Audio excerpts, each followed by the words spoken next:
Hello hi అండి, welcome to నా వంటింటి రుచులు. ఇవాళ చికెన్ గీ రోస్ట్ రెసిపీ చూపించబోతున్నాను.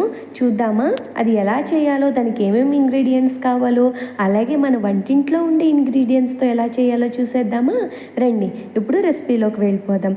ముందుగా మనం చికెన్ను ఒక అరగంట సేపు అయినా ఉప్పు నీళ్ళల్లో నానబెట్టేసేయాలి. ఇలాగా ఒక ఉప్పుని వేసి నానబెట్టేసుకోవాలి. దానికోసం గీ, కర్డ్, అల్లం వెల్లుల్లి పేస్ట్, కరివేపాకు, వెల్లుల్లిపాయలు, నిమ్మ చెక్క, అలాగే మసాలా కోసం మనం మిరియాలు, లవంగాలు, చెక్కలు, యాలక్కులు, ఎండుమిరపకాయలు, జీలకర్ర, ధనియాలు, కొంచెం సోంపు, అలాగే కొంచెం ఉల్లిపాయలు.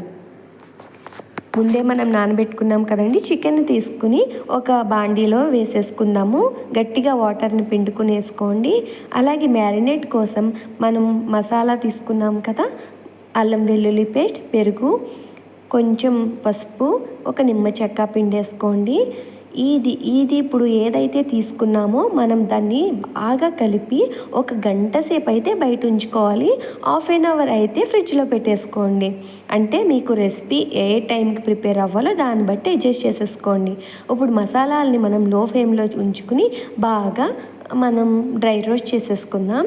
సో ఇప్పుడు మసాలాలని మనము దీంట్లోనే కొన్ని ఆనియన్స్, అలాగే కొంచెం సాల్ట్ వేసి మిక్సీ పట్టేసుకుందాం. సో కొంచెం వీడియో స్కిప్ అయింది, అడ్జస్ట్ చేసేసుకోండి.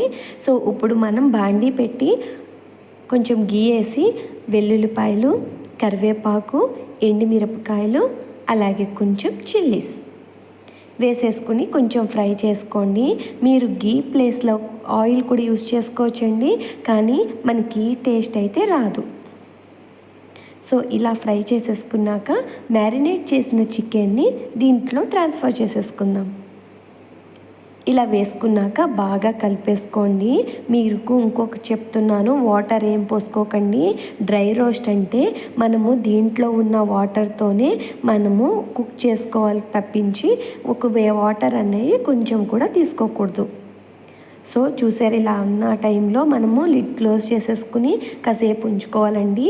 బాగా మనకి ఆ వాటర్తో చికెన్ కుక్ అయినప్పుడు ఈ మసాలాని వేసుకుని కొంచెం సేపు ఒక 5 మినిట్స్ ఉంచి మనం మళ్ళీ దానిపైన గీ వేసుకుని ఫ్లేమ్ ఆఫ్ చేసేసుకోవడమే.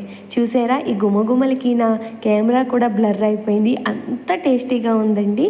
మేము ఆల్రెడీ ట్రై చేసి చెప్తున్నాము, మీ ఇంట్లో కూడా తప్పనిసరిగా ట్రై చేయండి. అలాగే నా ఛానల్ని సబ్స్క్రైబ్ చేయండి, లైక్ చేయండి, షేర్ చేయండి. మళ్ళీ మీతో కొత్త రెసిపీతో నేను ముందుకు వస్తాను.